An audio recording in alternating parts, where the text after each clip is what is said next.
Bienvenue dans Face à Face, une émission qui vous est proposée par ATV Guyane. Ce soir, nous accueillons Stéphane Lambert. Bonsoir. Bonsoir la Guyane. Vous êtes le président du MEDEF. Du MEDEF Guyane. Du MEDEF Guyane. Et lorsqu'on s'intéresse un peu à vous sur Google, on voit que vous êtes le gérant de 7 sociétés. Oh, un peu plus que ça, gérant ou président de société selon la forme, d'ailleurs une douzaine de sociétés. Allez, donc combien de sociétés vous gérez? Parce que là, vous êtes un peu inquiétant, là.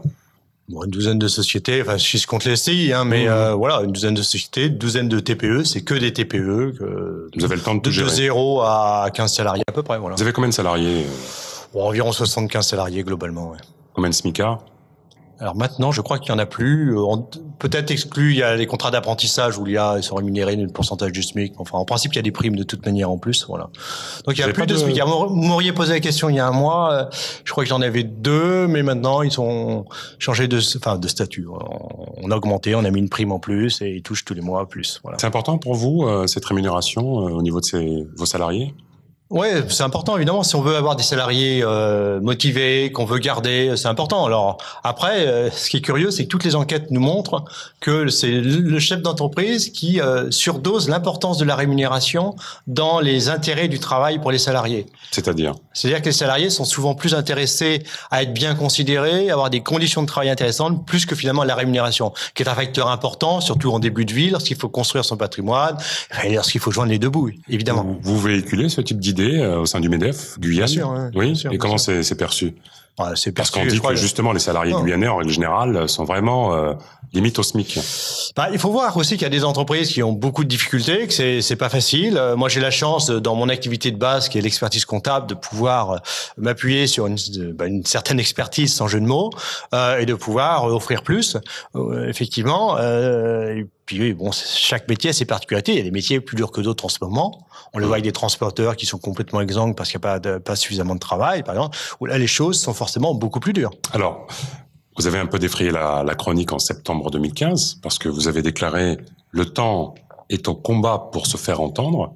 Vous n'avez pas hésité à menacer de bloquer des institutions. J'ai dit ça quand qu'il fallait le temps en septembre 2015. Ah mais c'est encore vrai aujourd'hui. Hein. C'est encore vrai aujourd'hui. Ouais, il faut se faire entendre. On n'a pas d'autre choix pour faire avancer la Guyane plus vite, parce qu'il faut faire avancer la Guyane plus vite. Ça, il faut vraiment en prendre conscience. Pourtant, on n'a pas le choix. Alors, ce qui est bon pour les patrons ne l'est pas pour les salariés. Pourquoi vous dites ça? Lorsque des salariés manifestent ou font grève, je pense notamment au mouvement chez EDF, vous avez à un moment vous exigé que ce conflit s'arrête. Exiger qu'il s'arrête, en tout cas qu'on trouve des solutions sur le conflit, plus exactement, et faire en sorte qu'on puisse chacun travailler, avoir chez soi la possibilité de jouir de l'électricité qui est, j'allais dire, un bien nécessaire, un service en tout cas qui est absolument nécessaire. Donc vous n'êtes pas contre le droit de grève? Non, on n'est pas contre le droit de grève. Ensuite, bon, évidemment, moins il est appliqué dans nos propres entreprises, plus on est content. Mais le droit de grève est un échec de toute manière à la base. Le droit de grève, c'est un échec dans le sens où on n'est pas arriver préalablement à se mettre d'accord. Et je crois, en tant que président de MEDEF, qu'on a en Guyane des choses à faire. J'en appelle depuis le mois de janvier à ce qu'on fasse un accord interprofessionnel, c'est-à-dire entre l'ensemble des syndicats et l'ensemble des filières, pour qu'on puisse guyaniser les textes parisiens. On a beaucoup d'évolutions aujourd'hui dans les textes, sans attendre la future probable loi El Khomri, ou hypothétique loi El Khomri, des choses qui nous permettent déjà de plus discuter et faire des accords plus proches de l'entreprise, donc plus proches des TPE guyanaises. Alors, et ça, on peut le faire. Vous êtes beaucoup investi dans la société et dans la vie en Guyane. Vous réclamiez justement un pilotage monocéphale et plus à 2 têtes, comme il y avait avant avec le Conseil général et le Conseil régional. Aujourd'hui qu'il y a la CTG, est-ce que vous sentez une différence en matière de travail avec la collectivité? Alors aujourd'hui, on est encore très clairement en phase de mise en place. On attend beaucoup plus, dans le sens où nous, on souhaite être véritablement un allié, un partenaire de la CTG, et on l'a dit avant les élections, quel que soit l'élu. Donc, c'est pas une question de couleur politique, enfin de personnes, plus exactement en Guyane. C'est une question de dire qu'on veut travailler, qu'on veut développer le pays sur le volet économique, pour ce qui nous concerne. Et nous étions d'ailleurs la semaine dernière en Guadeloupe pour faire un accord interdom pour porter pour le futur quinquennat les souhaits que l'on veut voir mettre en place en Guyane et dans les autres. Vous avez été reçu par le nouveau président de la CTG? Oui, bien sûr. Oui. Et alors, donc, à quoi ça aboutit? Bien, on est en cours. On souhaiterait que ça avance plus vite, plus loin, mais ça va venir. Par nature, je suis optimiste et de toute manière, on fera ce qu'il faut pour qu'on soit entendu, pouvoir travailler ensemble. Et parce que aujourd'hui, on peut pas réussir seul en Guyane, on peut pas réussir sans se parler, sans être en symbiose, c'est peut-être exagéré. En tout cas, ça dépend, mais là, c'est possible. Partir isolé, chacun dans son coin, on pourra pas rattraper nos retards importants, on pourrait pas multiplier par 2,5. Aujourd'hui, on a 40% de l'économie privée qu'on devrait avoir. Alors, donc 40% des revenus. Comment vous expliquez que le secteur privé, dont vous êtes le symbole, dépende autant de la commande publique? Eh bien, je crois on a de mauvais entrepreneurs ici en Guyane? Je crois qu'il n'y a jamais eu, ou en tout cas pas depuis longtemps, ou pas suffisamment longtemps, de dynamique et de voies tracées. Vous savez, si vous avez des voies, des chemins tracés de ce qu'on veut faire, est-ce qu'on veut développer véritablement, mais de façon durable, dans tous les sens du terme, par exemple le bois, par exemple l'agriculture. Si on ne décide pas que demain on fera, quand je dis demain, c'est 2030-2040, quel sera l'avenir de la Guyane, si on veut travailler sur tel ou tel secteur, si on veut être champion du monde de la construction automobile, ce qui est évidemment le mauvais exemple. Le cap, c'est effectivement important pour que demain on sache quoi faire. Où est-ce que vous voulez envoyer vos enfants en études? Dans quelle nature de matière?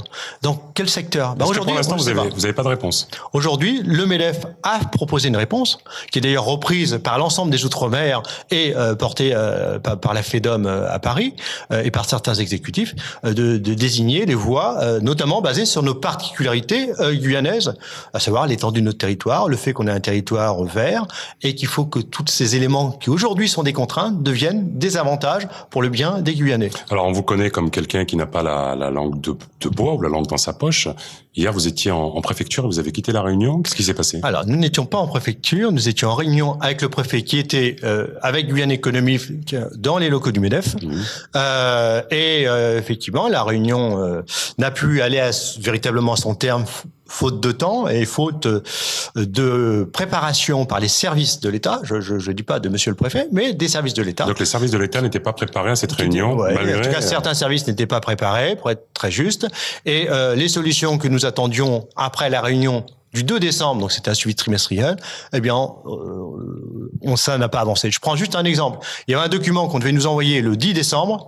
Je l'ai eu la veille de la réunion à 18h35 dans ma boîte mail. Voilà. Est-ce que c'est sérieux? Franchement, est-ce qu'on se moque de nous? Mais je me demande même si certains services, de qui se moquent. J'arrêterai ma phrase ici. Je garde un petit peu de langue de bois, mais tout le monde a compris ce que je voulais dire. Est-ce que là, dernière question, si vous aviez un vœu pour la Guyane, quel serait-il?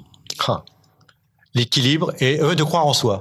De croire en soi, au-delà des moyens de comment il faut faire pour avancer, mais je crois qu'il faut qu'on croie en nous. Il y a beaucoup de Guyane bashing, vous pensez? Ouais, je crois vraiment qu'on n'a pas assez d'estime de nous et qu'on croit qu'on peut pas y arriver et qu'on fait des complexes partout et que finalement ça nous enferme dans des schémas passés, dans des schémas qui nous poussent vers un certain assistanat, alors qu'on vaut beaucoup mieux et quand je vois nos amis antillais, quand la perception qu'ils ont de nous, c'est pas du tout ça, et que je vais pas dire que l'avenir est devant nous, mais on a nos potentiels à exploiter et qu'on doit pouvoir conjuguer le futur au présent. Il faut juste y croire. Merci Monsieur Lambert. Merci d'avoir suivi cette émission. Les programmes continuent sur ATV Guyane. À bientôt.